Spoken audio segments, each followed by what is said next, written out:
Hello and what's up peeps, this is the Geek Artist back again with another video, and this time I'm going to be walking you through the process of how I created this landscape digital painting, and you'll know how I went from this rough sketch to this final output.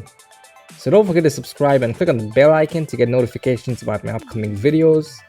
Now without further ado, let's do this. So while I sketch this, let me address a very common question I get a lot. Do I use a mouse or a drawing tab? The answer is I use a tab. I use a Wacom Cintiq 13 HD. I'll put a link in the description down below, but if you're a student or just starting out, then I absolutely recommend that you go with a basic and beginner level pen tab, mainly because they are much more cheaper and a good starting point for getting used to the whole digital art on tab thingy. And for that, I recommend Huion Inspiroi H610X tab. It's excellent for beginners. You can purchase it using the link in the description down below, and you'll get an awesome 10% discount coupon. Okay, so now that our sketch is ready, what I'm going to do now is I'm going to be selecting all the main key shapes in this sketch, and I'm going to be filling them with colors, but in different layers. So I'm going to be selecting all the mountains and rocks and the sky, the ground, and even the river-like structure, and I'm going to be filling them with a base color in different layers. It's very important to separate them out onto different layers so that it becomes a lot easier to add lights, textures, and shadows later on using clipping masks. I have more or less filled in all the main shapes using a rough base color. I want the overall color palette to be a bit on the warm side, a little reddish, something that can represent a western landscape, something you'd see in a western movie, but maybe in an alien planet. That's why I have some unnatural weird shapes of rocks. Now it's time to add some volume to these shapes using some highlights. I'm going to keep the rendering very simple. So once I've filled in some highlights, since it's in a different layer, I can usually edit it. I can increase the saturation, make it bright. I can do whatever I want with it because it's in a different layer. So it's very useful. And even for the mountains in the background, since they're very far back in depth, the overall contrast between the light and the shadow are going to be a lot less compared to those in the midground or foreground. Here's another question I get a lot. What brushes do I use and where can they find them? Well, I'll be making my personal custom brush set commercially available for purchase in a week or so. So if you enjoy my content, you can support me by buying my brush set. I'll also be making a few videos on how to make your own custom textured brushes, so don't miss those. I also have a bunch of other tutorials on environment or landscape digital painting process, so you can check those out as well. Now it's time to add in some texture for the ground, the flat plane. I'm trying to add some shadow right behind the big rock in the midground. Now I'm trying to refine the shape of the river a bit more to get a more curvy and organic feel. And I'm also trying to break the shape a bit by erasing some of the areas and adding some extra lines on the sides. I'm going to add some highlights in the sky to have a nice gradient of warm to cool color. So it's going to transition from a light yellow to a blue shade. Okay, so once I'm more or less happy with the base colors and the highlights, it's time to add some dramatic feels. So for the main tall mountain that we have, I'm going to try to implement some half lighting. I'm going to select the highlight shape that's in a different layer, and I'm going to add some gradient light from the top so that we have a gradient of a brighter light starting from the top and going to a sort of a less bright light towards the bottom. And I'm going to try to do that for some of the rocks in the front as well to get a cool variation of highlight tones and a bit more depth, and erase some parts of it so that the light is not uniform and there's some better volume. Now it's time to add some fog to create some better depth. So using a soft round brush and low opacity, I'm painting some fog towards the base of the mountains and the rocks, and then erasing them a bit if I feel it's overdone. Same for the mountains in the background, and just trying to blend the part where these shapes are meeting with the ground so that I don't really want there to be a very sharp point of division, a very sharp edge where these rocks meet with the ground, or else it looks bad. So a great trick, or like a shortcut to sort of cheat your way through making these things look more pleasant, is by using some hazy fog, near the base, so that they blend better. So as you can see, I use some dusty fog sort of feel even for the rock in the mid ground, to sort of make it feel like they're in proper contact with the ground. The contact is solid and they're not floating, or there's no gap between the rocks and the ground. Now I'm gonna try to add some fill light on the main mountain, because this is like a subject more or less in our composition, which is following the rule of thirds.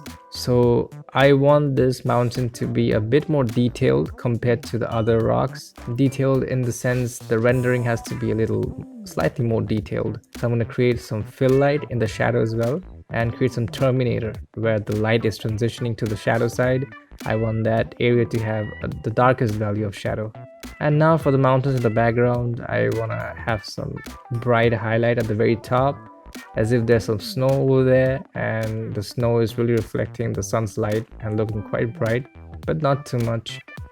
Now for the ground, I want the foreground to be a little bit dark, so I'm going to add some darker tone shades and some variation of lighter tones as well, to create a bit of a gradient transition from the solid ground towards the river.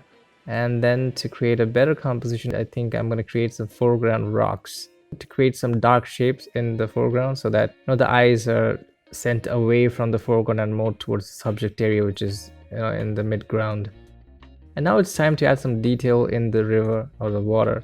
So I'm just going to fill it with the color of the rocks as a base, and then I'm going to start painting some cool reflections. And for the reflections, I'm mainly going to pick colors from the highlight area of these rocks, and then I'm going to paint very straight vertical strokes. They're almost going to look like motion blur. And this is where it gets interesting, like the whole mood and feel of the entire piece is going to change once I add some very bright reflection of the sky on the water. Now finally going to start looking like a very shiny reflective surface such as water. And I'm going to add some bright gradient from the bottom, so that it feels like the reflection of the rocks and the mountains are finally transitioning into a brighter specular highlight of the sky. Now to create a better depth, wherever the river is like sort of merging with the horizon, or it's sort of getting hidden behind the rocks, I want to create some interesting fog over there to create some mysticism. So I'm doing that with the soft round brush. I'm trying to paint a bit of fill light on the shadow side of the foreground rock by using the bluish tone of the sky, but it's going to be very subtle, not too much. Finally, now it's time for the clouds. So I'm roughly gonna trace over the shape of the clouds, more or less kind of spiral, kind of curvy, and they're creating leading lines sort of pointing towards our main subject, that is the tall mountain. And once I've filled it with a base color of the cloud, now I'm going to paint some shadow, so it's going to be on the opposite side, that is facing away from the light direction. And for the shadow, I'm using a pinkish tone. It's more like orange right now. I can decrease the opacity a bit, and then I'm going to paint some more darker pinkish tone to create the darker shadows. Throughout the course of this video, you're going to notice one thing, that for the video I have not zoomed in even once. The entire painting has been done while staying in the same canvas size, and it's a practice that has taken me a long time to develop, many years of practice to finally get to a point where I have gotten used to not zooming in. And it's very essential if you want to improve on your foundation and basics of environment painting. Then it's very important that you stop zooming in too much.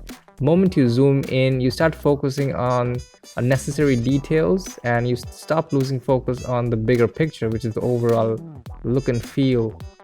Now once I'm more or less happy with the rendering of the cloud, I'm gonna blur some of the areas of the sky to give it a more organic feel and to break the monotonous nature of the shape. So I'm using the smudge tool to smudge some of the areas of the clouds, both from the shadow side and the highlight side. And then to create some more variation in the shape and make the overall sky more interesting, I'm going to add some random strokes in the sky with a brighter shade to sort of simulate the trails left behind by airplanes. And finally, I'm gonna paint some birds and add a bit of glow to them to create some drama. I also want to break the shape of the river because it looks too flat and straightforward. So to create some interesting shape and make it look like actual water and not maybe like a surface of glass or steel, I'm going to create some small rocks. And for the rocks also, I'm going to have some variation, like some larger rocks, some medium-sized rocks, and many smaller sized rocks. That way, that nice variation of shape and quantity creates a very interesting design. And then I'm painting some subtle ripples in the water, and on the foreground plane in the ground, I'm selecting some of the areas and trying to draw some reflection there, as if there's some water puddles there and they're catching the reflection of the background a bit. And at this point, I can more or less declare that I'm kind of happy with the piece, and I can go ahead and make some final post-processing adjustments. I'm going to use some color lookups to crank up the overall saturation of the piece and sort of make it a little warmer so that the reds pop out more versus the blue. And that's it. So I hope you enjoyed the video and got to learn a thing or two. And if you did, make sure to leave a like and don't forget to subscribe and click on the bell icon to get updated about my upcoming videos. So that's it for now. See you on the next one. Peace.